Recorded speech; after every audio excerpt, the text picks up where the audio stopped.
What's going on, movie fans? My name is Michael Weer. I love talking about movies, and today we are going to talk about the newest horror movie to hit theaters because it is still the spookiest time of year, and that is The Exorcist Believer. Now, The Exorcist Believer is actually a direct sequel follow-up to the original Exorcist film, which is a movie I just recently watched for the very first time with my wife. We actually did a movie night down here. We recorded our thoughts before and after, made that into a video, so if you want to check out my thoughts on the original Exorcist film from 1973, I invite you to check that video out. It's on my channel. But as far as this movie being a direct sequel follow-up to the original, the question is, was it going to work out the way that it worked out for Halloween 2018? Because I know there's a lot of people that dislike Halloween Kills and Halloween Ends, but Halloween 2018 was a direct sequel follow-up to the original 1978 Halloween movie, and in my opinion, it was done very well, and it's the best sequel to the entire Halloween franchise. That's just my opinion. So was it going to work with Exorcist Believer? That's what we're going to talk about here today. So let's do the review for The Exorcist Believer. Is that Catherine's heartbeat? They're beating in sync. God played a trick on you.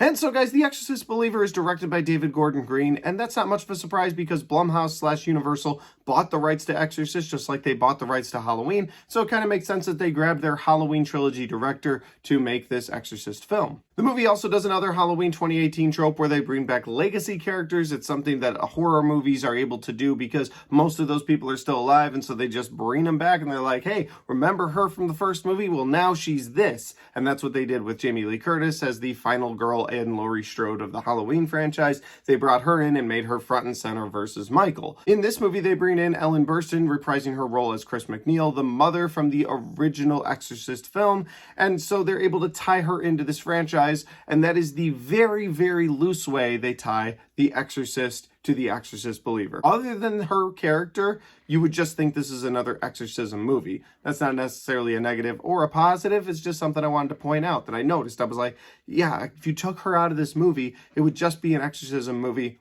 And we've seen a lot of those. But because she's in this, they're able to say, ooh, that's the connective tissue to the original Exorcism movie. As far as the synopsis of this movie goes, you have two young girls that leave school together one day, walk into the woods outside of school, and then they're missing for 3 days. Their parents are looking for them. They've been searching the woods. They can't find them. They show up in somebody's barn, and something's not right with them. You find out later in the movie that these girls went out in the woods to try and speak to the dead, specifically one of the girls' dead mother, and they didn't run into them. They ran into some sort of demon that possessed them. And now that they're possessed in the exorcist way, the parents seek help from different religious groups, including Ellen Burstyn's character of Chris McNeil. So again, that's kind of how they tie her into this movie.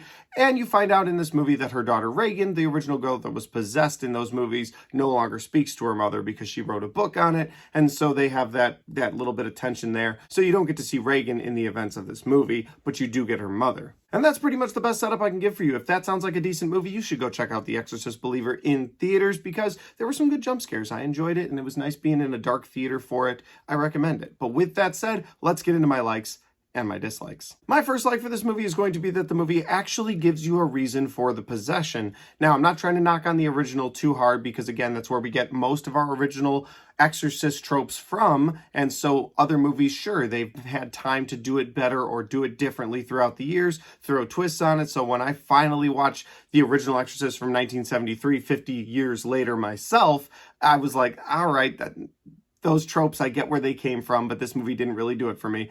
But when you watch this movie and you realize that this movie actually gave you a reason for the possession, I appreciated that as a fan because in the original movie, when Reagan gets possessed, they never really explain why she gets possessed. She's just a normal girl, and then all of a sudden she starts acting crazy one day. And a private investigator finds this trinket outside of her house, and so you're like, okay, maybe she stumbled into that, but why? There's just no reason for it, and I get that the director was like, we want to leave it up to the viewer's interpretation as to why, but I needed a little bit more in that movie, and they gave me that in this movie. They gave me a reason for the girls to try to communicate with the dead. They gave me a reason for the girls to then get possessed, And as a fan of possession movies, I appreciate when they don't leave it up to your imagination. They give you a reason as to why. I also really like that different religions came together in this movie. As somebody who has stepped away from religion personally, it's interesting to see how all these different religions deal with exorcism, and the movie explores that, and that worked for me. You've got a Catholic priest, you've got a Baptist preacher, you've got different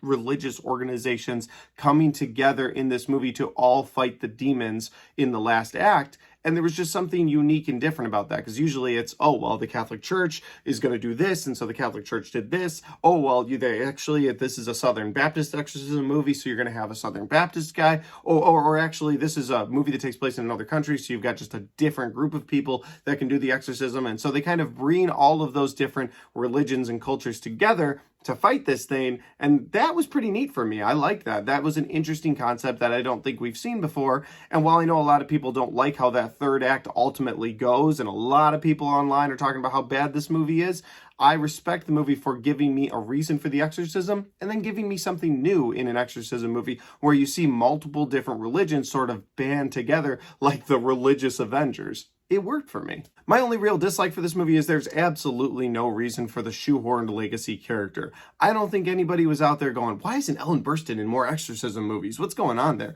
We need her back here in another Exorcist movie. They just did it because Halloween 2018 did it, and Halloween 2018 made a ton of money, and people really liked it, and so they were able to make a trilogy out of it. And that's exactly what they were thinking here, because before this movie was even announced, they were like, and by the way, this Exorcist film, it's going to lead to a trilogy of Exorcist movies. So they just kind of copy-pasted what Halloween 2018 did by bringing in Ellen Burstyn, and she's a fine actress, but when you watch this movie, I don't want to spoil what happens to her, there's no reason for her character to be in this movie whatsoever. She's in this movie, you're like, oh, that's the original mother from the Exorcist movie, I wonder what's going to go down with her, and then exactly what you think would happen to her in an exorcism situation happens to her. And so it's like, well, there was no reason for you guys to bring her into this movie at all. If anything, it tainted the legacy of that original movie, in my opinion, but I'm not a huge fan of that original movie anyway. So that's really my only dislike. I liked the exorcism tropes that they did in this movie. I liked that they had two girls possessed at the same time. That was also kind of unique to me. It's actually something that happened in The Pope's Exorcist earlier this year, where you saw two different kids get possessed by the same demon, and I thought that was pretty unique, something that I hadn't seen before, and it's something I haven't seen until now, where you have two girls possessed at the same time. And I wonder if I hadn't seen Pope's Exorcist, if this would have felt even more fresh. Like, whoa, two people possessed by the same demon? That's crazy. But I just saw it in Pope's Exorcist, and that was actually a really good movie. So yeah, I think that's a cool twist to the movie, quick twist to the genre, where you can have multiple people possessed by the same demon. Because usually it's like, oh, well, there's 7 demons inside that girl. And so in this movie, there's like, well, there's one demon, but he's in multiple different, or she, I don't know, do demons go by he and she? I don't know. I don't want to find out. But the point is, they're able to do these tropes from Exorcist movies, and they worked for me. Overall, I'll say that I think The Exorcist Believer is a decent Exorcist movie, but it's not a great Exorcist follow-up film to that original Exorcist movie from 1973.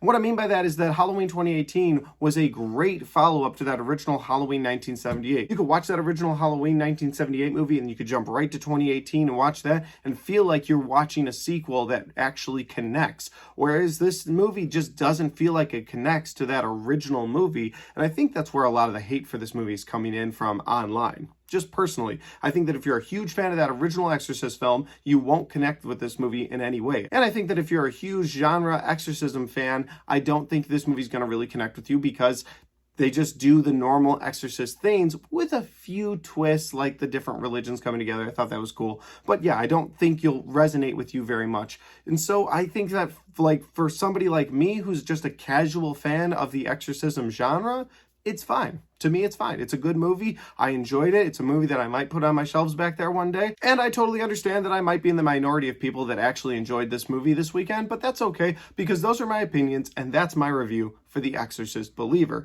Guys, if you've seen this movie and you've got thoughts and you've got comments, throw that in the comment section down below. Let me know what you think of The Exorcist Believer, whether you agree or disagree with me on my likes or dislikes, because all of that matters to me. I love getting your feedback on these videos, finding out what you liked or disliked about those movies. And finally, guys, if you like this video and you want to watch more of my content, don't forget to hit the like button, because it helps the video, it helps the channel, and it helps me right here. Thanks for watching. I'll see you next time. Alright guys, we got to the end of The Exorcist Believer review, and yeah, I really didn't have a bad time with this movie. I thought it was good. Then I came out of the theater, I looked online, and I saw all of the hate for this movie, and I just don't understand it yet. Maybe I'll go watch some reviews now that I've made my own review and kind of get other people's opinions, and those will make more sense to me. But for me personally, this movie worked. It was a decent Exorcist movie. But with all that said, though, guys, if you like this and you want to watch more of the videos on my channel, I've got all of my horror reviews right there, and I've got all of my 2023 reviews right there.